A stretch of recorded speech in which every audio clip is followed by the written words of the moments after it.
अस्सलाम वालेकुम grade 10 students, exercise 4.3 करने जा रहे हैं। एक्सरसाइज 4.1 और 4.2 में हमने देखा था, पहले वो कर चुके हैं। अब हम 4.3 करेंगे। अगेन प्रोसेस तकरीबन सारा वही है, सिर्फ हमने पार्शियल फ्रैक्शंस कैसे बनाने होते हैं उसको देखना है। तो लेट्स स्टार्ट, सीधे स्लाइड पे चलते हैं। एक्सरसाइज 4.3 क्वेश्चन नंबर 1 ये रहा आपके सामने। Resolve into partial fraction 3x - 11 over x + 3 into X square + 1। अब यहाँ पे कैसे पता लगेगा, ये रिपीटेड नेचर नहीं है, इसको कहते हैं इररिड्यूसिबल फॉर्म। यानी जो एक्स स्क्वायर + 1 है ये फैक्टर्स नहीं बन सकते, इसकी ये आइडेंटिटी नहीं है। अगर तो ये एक्स स्क्वायर - 1 होता, यानी दो परफेक्ट स्क्वायर के दरमियान माइनस होता, तो वो रिड्यूसेबल होता है। ये रिड्यूसेबल नहीं है या इसकी फैक्टराइजेशन पॉसिबल नहीं है। लिहाजा जिसकी फैक्टराइजेशन पॉसिबल नहीं होती उसको हम कहते हैं वो इररिड्यूसिबल है। तो इसके लिए हम क्या करेंगे, इसके लिए हम दो अल्फ़ाबेट्स निकालेंगे। यानी पहला x + 3 के लिए a हो जाएगा और इसके लिए होगा bx + c। यानी क्वाड्रेटिक है नीचे, तो इसके मतलब है इसके ऊपर लीनियर फैक्टर आएगा। कैसे? तो लिखेंगे late 3x - 11 over x + 3। x + 3 के लिए a आ जाएगा और x² + 1 जो कि इररिड्यूसिबल है, इसके लिए bx + c आ जाएगा। और अगर ये पहले होता तो इसको ax + b मिलता और c इसको दूसरे को मिलता। अब आगे प्रोसेस तकरीबन वही है, multiplying both sides by the product of the denominators. अब देखें a को जब मल्टीप्लाई करेंगे तो x² + 1 आ जाएगा, इसी तरह bx + c को जब मल्टीप्लाई करेंगे तो उसके साथ x + 3 आ जाएगा। यानी जैसे क्वेश्चन नंबर एक्सरसाइज 4.1 में करते थे क्रॉस प्रोडक्ट, कि a के साथ इसको मल्टीप्लाई कर देंगे और bx + c के साथ इसको मल्टीप्लाई कर देंगे। क्योंकि इसमें रिपीटेड नेचर नहीं है, लिहाजा क्रॉस प्रोडक्ट से गुजारा हो जाएगा। सो देखें 3x - 11 = a × x² + 1 + bx + c × x + 3। अब बारी बारी एक ही लीनियर फैक्टर इसमें, सॉरी, x + 3 को 0 के इक्वल पुट करेंगे। यहाँ से x की वैल्यू आ गई -3। अब इक्वेशन नंबर 1 में पुट कर दें। सो 3 × -3 - 11, क्योंकि ये -3 है लिहाजा यहाँ पे जब वैल्यू पुट करेंगे तो 0 हो जाएगा bx + c, लिहाजा सिर्फ a में वैल्यू पुट कर देंगे। सो a × -3 का होल स्क्वायर + 1। अभी देखें ये -9 - 11 हो गया -20 और इधर आ गया -3 का स्क्वायर लिया तो 9, 9 + 1 किया तो 10a। सो अब ये 10 इधर मल्टीप्लाई इधर आके डिवाइड हो जाएगा। सो a = -2 आ गया। अब इसमें तो दूसरा फ़र्क है कि यहाँ पे अब b और c दोनों के लिए हमें एक्सपेंड करना पड़ेगा, क्योंकि लीनियर फैक्टर हमारे पास एक ही था, वो हमने पहले ही लगा दिया है। Now expanding equation number 1। अब इसकी एक्सपेंशन भी आसान है क्योंकि इसमें होल स्क्वायर नहीं है, लिहाजा हम डायरेक्ट इसको एक्सपेंड कर देंगे। ax² + a प्लस bx, अब दोनों को मल्टीप्लाई करें तो ये हो जाएगा bx² + bx × 3, 3bx आ जाएगा। फिर जब c से मल्टीप्लाई करेंगे तो हो जाएगा cx + 3 × c यानी 3c। अब इनके कोफिशिएंट्स को अलग अलग करने हैं। ये देखें ax² और bx² में से a + b कॉमन कर लिया, सॉरी x² को कॉमन कर लिया, अंदर आ जाएगा a + b, फिर ये 3b + c × x आ जाएगा और फिर देखें a + 3c ये हमारी कॉन्स्टेंट्स आ जाएंगी। अब लेफ्ट हैंड साइड पे देखें ये कांस्टेंट थी हमारे पास, x भी था और x² का कोफिशिएंट मिसिंग था, उसके साथ 0 लगा लिया। अब वही बाय कंपेयरिंग द कोफिशिएंट्स, तो x² का कोफिशिएंट क्या है a + b और यहाँ पे x² का कोफिशिएंट है 0। सो a + b = 0 पुट कर देंगे। अब यहाँ पे a की जो हमने वैल्यू निकाली है -2, यहाँ पुट कर दें। अब ये -2 तो जाके +2 हो जाएगा। सो b = 2। अब हमारे पास a और b दोनों आ गया।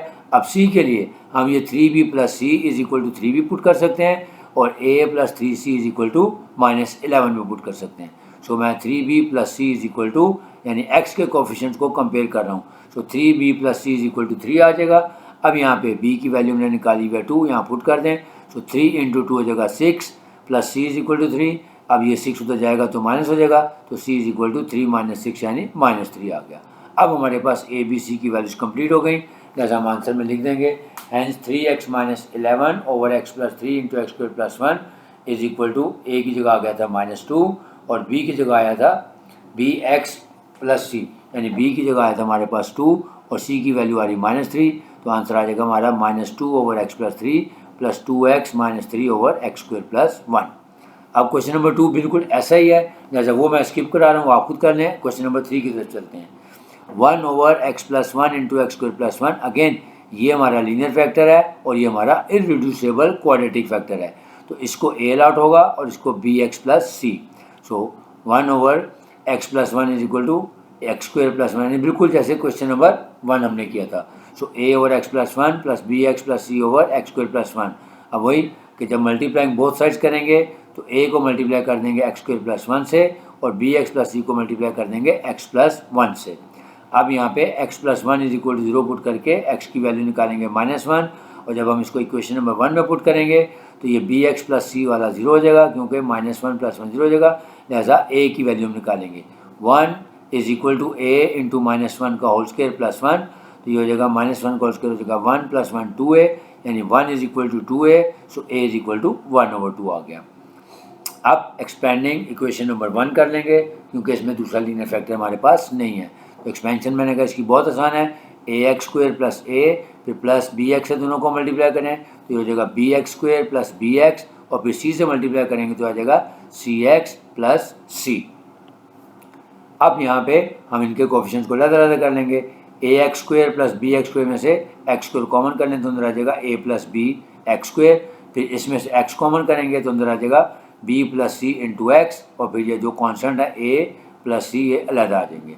अब लिखेंगे बाय कंपेयरिंग कोफिशिएंट्स, पहले हम एक्स स्क्वायर के कोफिशिएंट्स का कंपेयर कर लेते हैं। So if A plus B is equal to 0 put कर देंगे, so A plus B is equal to 0, तो अब यहाँ पे ए की वैल्यू हमने जो निकाली है वो 1/2 यहाँ पुट कर दें, so B is equal to -1/2 आ गया। अब इसका कोफिशिएंट एक्स के कोफिशिएंट को कंपेयर करते हैं, B plus C is equal to again 0 है, so B plus C is equal to 0, so अब बी की जो वैल्यू आई है वो है -1/2 यहाँ पुट कर दें, so -1/2 plus C is equal to 0 आ जाएगा, so C is equal to 1/2। अब हमारे पास आंसर आ गया। सो हम लिखेंगे hence 1/x plus 1 into X square plus 1 is equal to 1/2, क्योंकि ए की वैल्यू हमने निकाली थी 1/2 इंटू एक्स प्लस 3 प्लस बी एक्स प्लस सी, अब बी की वैल्यू आई है -1/2 एक्स और प्लस सी की वैल्यू आई है 1/2। अब हम यहाँ पे क्या करेंगे, क्योंकि दोनों का डिनोमिनेटर सेम है, यानी जैसे हम एलसीएम लेते हैं, जब हम इसका एलसीएम लेंगे तो वो नीचे आ जाएगा और ये माइनस यहाँ पे आ जाएगा, ये प्लस माइनस हो जाएगा, लेकिन जब यहाँ माइनस आ जाएगा तो अंदर वाले साइन चेंज हो जाएंगे, तो हमारे पास आंसर आ जाएगा 1/2 इंटू एक्स प्लस 3 और ये प्लस माइनस माइनस हो गया। अब इस माइनस की वजह से अंदर वाले साइन चेंज हो जाएंगे, यानी ये हो जाएगा प्लस एक्स और ये होगा -1 और इनका जो डिनोमिनेटर का 2 था वो नीचे आ जाएगा। So the answer is 1/2 into X plus 3 minus x minus 1/2 into X square plus 1। तो ये था हमारे पास क्वेश्चन नंबर 1।